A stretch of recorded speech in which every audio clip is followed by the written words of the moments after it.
अस्सलाम वालेकुम dear students, मैं सैफुल कहार और आज हम IG 1 के एलिमेंट 3 के पार्ट 4 को पढ़ेंगे।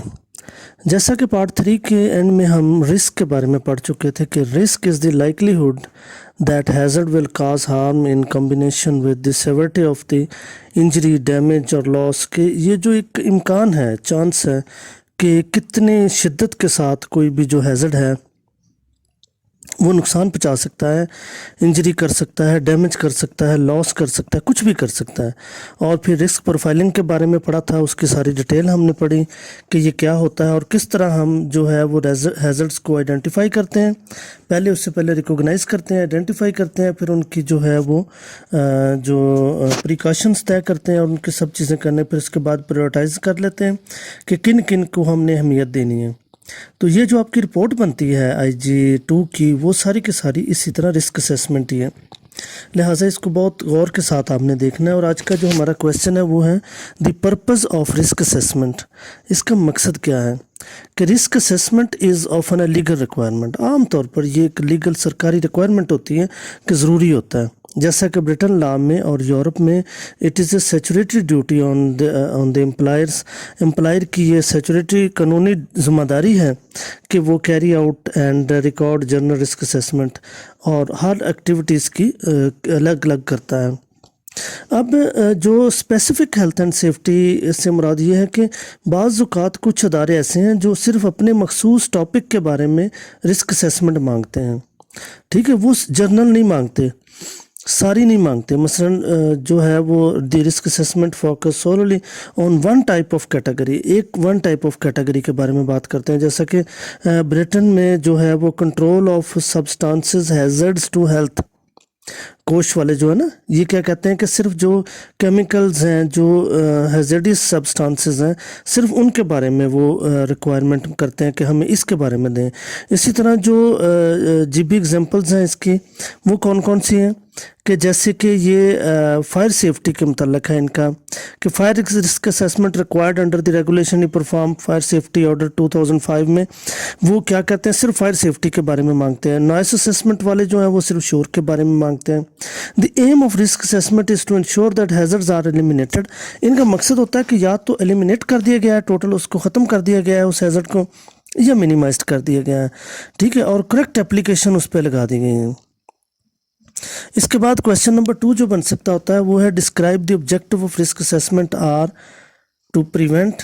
क्या इसके ऑब्जेक्टिव क्या है कि किसको रोकना, डेथ और पर्सनल इंजरी को रोकना। हैज़र्ड इसलिए हम रोकते हैं ना कि इससे कोई डेथ या पर्सनल इंजरी ना हो। Other types of loss incident, मुख्तलिफ़ किस्म के जो दूसरे इंसिडेंट है वो ना हो। ब्रीचेस ऑफ स्टेचू लॉ, कि कहीं इससे लॉ ना टूट जाए, जो कानून है कि कानूनी उसकी उसकी मतलब जो रोका जाए उसको कि कहीं ये टूटे ना। ठीक है, उसके बाद डायरेक्ट एंड इनडायरेक्ट कॉस्ट है जो कि एक्सीडेंट से होनी है, किसी इंसिडेंट से होनी है, वो उनको रोका जाए। और these objective relate to the directly moral, legal और फाइनेंशियल आर्गूमेंट्स। जो IG 2 में रिपोर्ट है वो भी हम इन तीनों चीज़ों को मद्देनज़र रख के बनाते हैं। तो इसके बाद एक सूटेबल और सफिशेंट असेसमेंट कैसे होगी, एक जो सही असेसमेंट है उसको, जो एक सूटेबल असेसमेंट है उसके main objective of the risk assessment is to prevent of the accident. पहला ये कि एक्सीडेंट को रोका जाए। A risk assessment should be suitable and sufficient. जो रिस्क असेसमेंट है वो सूटेबल होनी चाहिए और सफिशेंट काफ़ी होनी चाहिए। To expand on this last point, अब जब इस लास्ट पॉइंट को एक्सपैंड करते हैं तो the assessment should be proportionate to the risk in the work place. Work place के जो रिस्क हैं उसके साथ मुतनासिब होनी चाहिए। अगर रिस्क ज़्यादा है तो उसकी असेसमेंट भी उसी तरह की हाई होनी चाहिए, और अगर रिस्क कम है तो लो जो है वो वर्क असेसमेंट कर सकते हैं। The low risk work assessment जो है वर्क प्लेस है, मिसाल के तौर पर कोई रिटेल शॉप है कि मतलब या बुक शॉप है किसी किस्म की, उसके अंदर जो असेसमेंट होनी है वो बहुत सिंपल सी होनी है।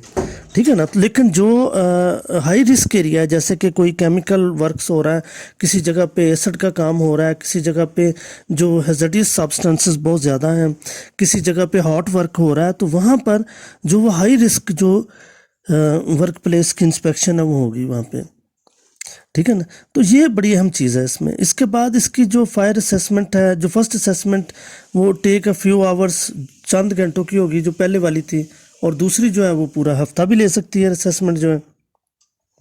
तो इसके बाद जो क्वेश्चन नंबर 3 है कि 5 स्टेप्स ऑफ रिस्क असेसमेंट्स, ये भी बड़ा अहम क्वेश्चन है और ये अक्सर आ भी सकता है कि डिफ़ाइन कोई भी उनमें से जो 1 है वो हम उसको डिफ़ाइन कर देंगे, वैसे हम सारी कर लेते हैं कि risk assessment can be described at the 5 step process.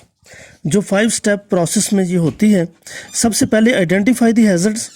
सबसे पहले तो आइडेंटिफाई किया जाता है हैज़र्ड है क्या, हैज़र्ड को देखा जाता है। फिर identify the people who might be harm, फिर उन लोगों को जो कि उससे हार्म हो रहे होते हैं, जिनसे उनको नुकसान हो रहा होता है और कैसे हो रहा होता है, उनको आइडेंटिफाई कि कौन बंदे और किस तरह मुतासर होंगे।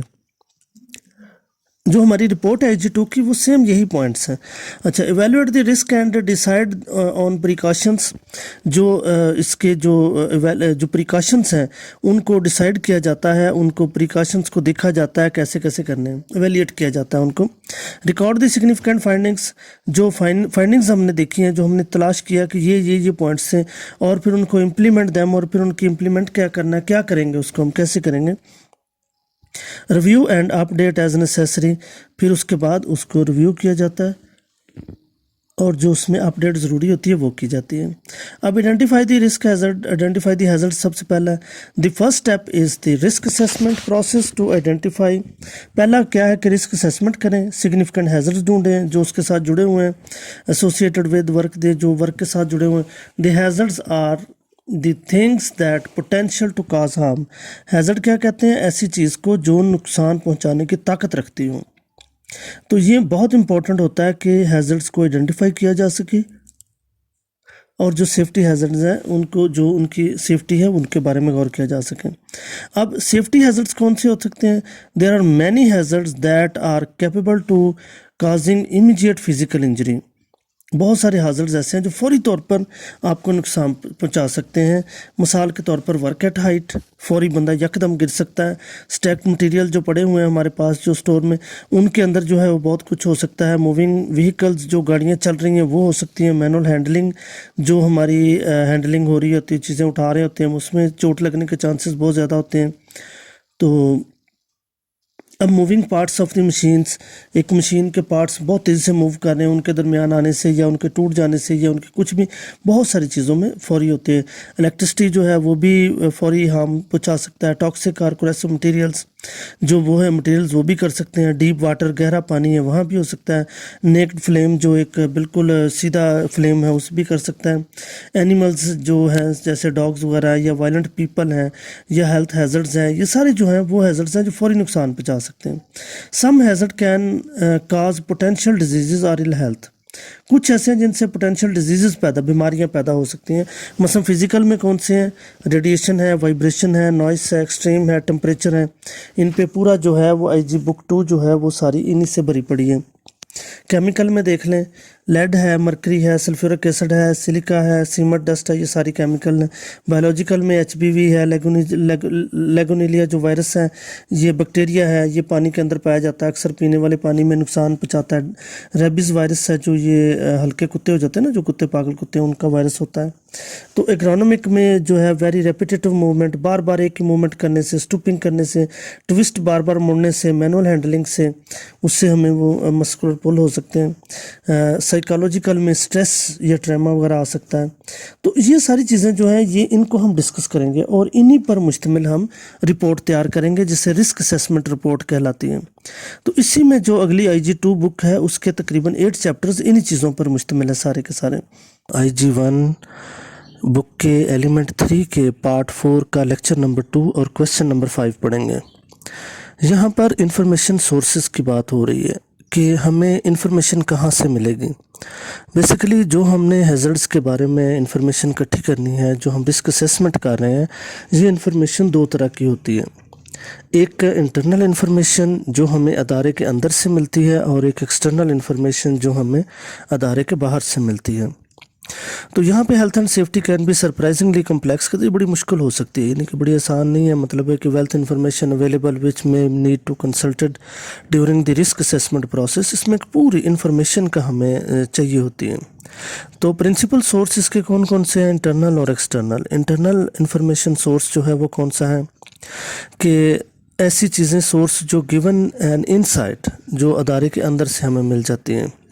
इसमें एक्सीडेंट रिकॉर्ड हम चेक कर सकते हैं, हर अदारे का बना होता है।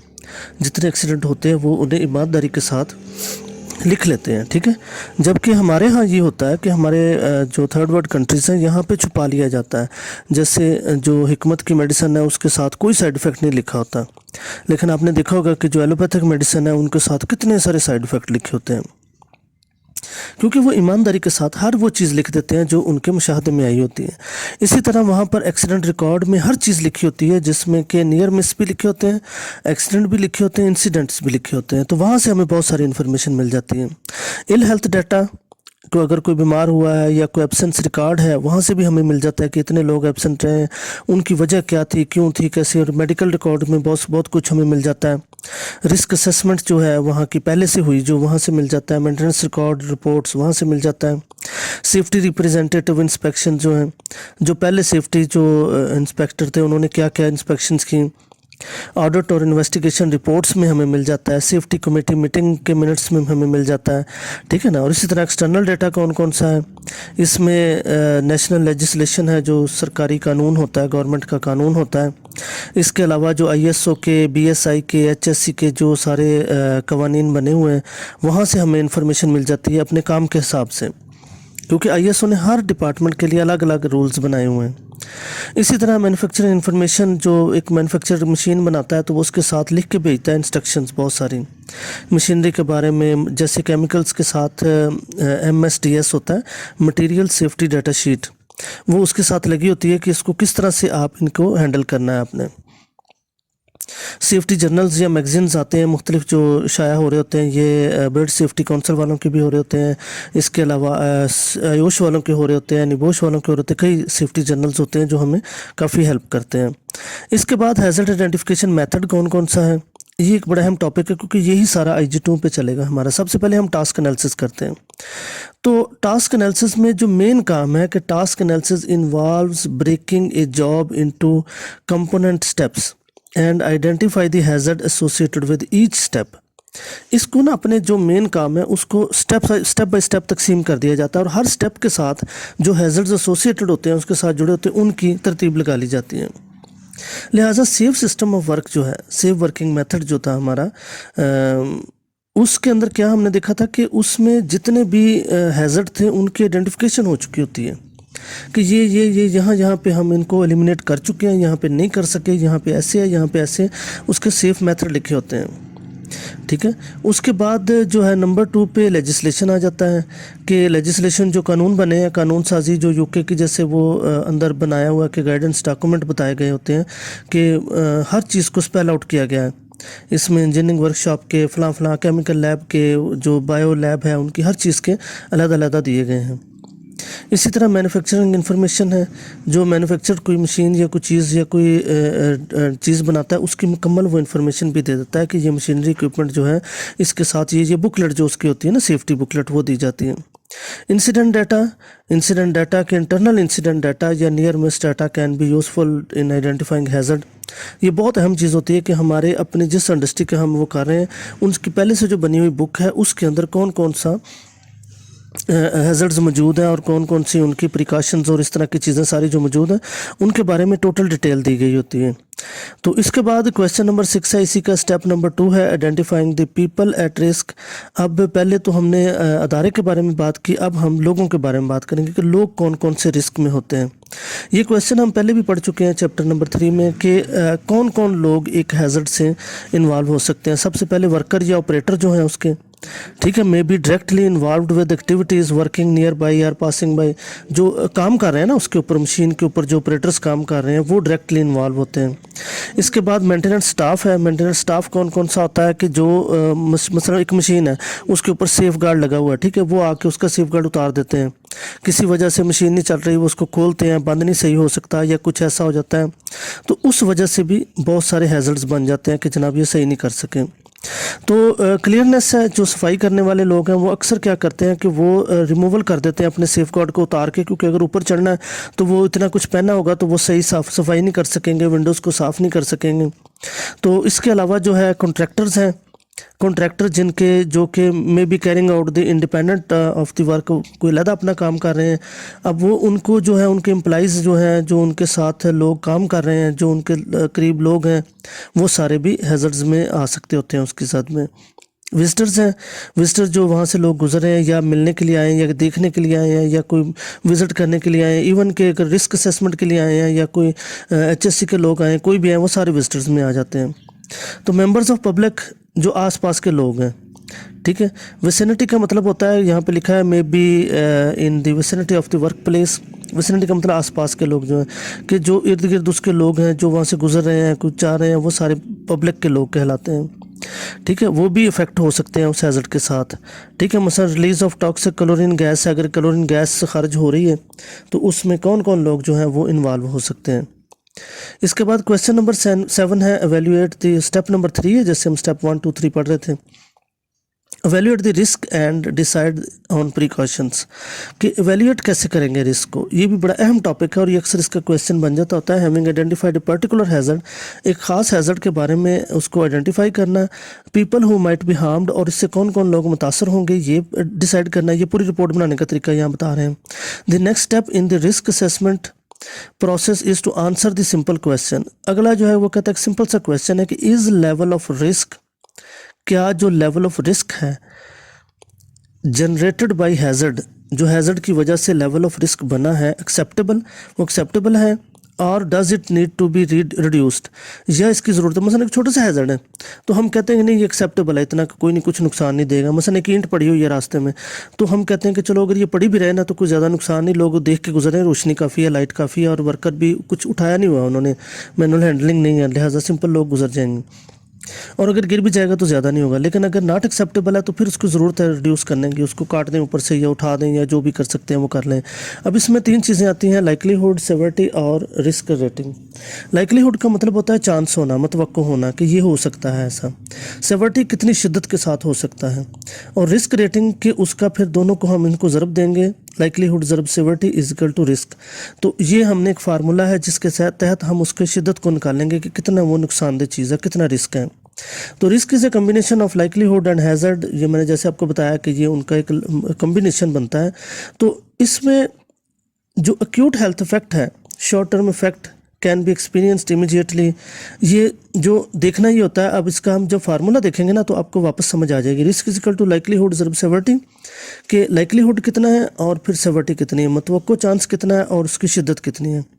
मसलन एक बिजली की तार है तो उसको थोड़ी सी ऊपर से वो डैमेज हो गई है, अब बिजली की तार में लाइकलीहुड ये है कि लोग उसके पास से गुजरते भी हैं कि नहीं गुजरते, किसी का हाथ लगता है कि नहीं लगता, और सेवरिटी ये है कि उसके अंदर 220 वोल्ट का करंट है तो वो उसकी शिद्दत है, या 110 वोल्ट का है तो वो सेवरिटी कम है उसकी। अब हमने इन दोनों को ज़रब देंगे तो वो रिस्क बन जाएगा। Risk is equal to likelihood ज़रब सेवरिटी, ठीक है। अब इसमें उन्होंने तरीकाकार बता दिया। मसला लाइकलीहुड है, ये एक टेबल बनाया हुआ है, टेबल में एक्सट्रीमली अनलाइकली, कि बहुत ज़्यादा, थोड़ा सा अनलाइकली है, कोई ज़्यादा नहीं है, अनलाइकली, थोड़ा अनलाइकली है, पॉसिबल है, लाइकली वेरी पॉसिबल बहुत ज़्यादा, वेरी प्रोबेबल बहुत ज़्यादा है। इसी तरह सेवरिटी क्या है, वेरी माइनर इंजरी, कि अगर मसलन फ़र्ज़ करें एक छोटी सी पिन है तो अव्वल तो किसी ने टकराना नहीं, लेकिन उनको टकराएगा तो हल्का सा उसका रगड़ लगेगी हल्की सी, ठीक है। फर्स्ट एड इंजरी की इतनी इंजरी होगी कि नहीं ज़ख्म लग जाएगा और उसको फर्स्ट एड देना पड़ेगा। लॉस्ट टाइम इंजरी, कि अगर उससे जो है वो टाइम भी बहुत ज़्यादा वेस्ट होगा और बहुत कुछ होगा। हॉस्पिटल ट्रीटमेंट तक जाना पड़ेगा। डिसेबलिंग इंजरी के बहुत ज़्यादा जो है वो डिसेबल हो जाएगा। अब यहाँ पे एग्जांपल दी गई है जिसमें आपको बताया गया कि अगर उसके पॉइंट्स और ज़रब देंगे तो वो पॉसिबल ट्रीटमेंट आ जाएगा उसका, तो वो उसकी ये जो है बन जाएगा। इसमें दोनों तरीके से इसका टेबल दिया गया है।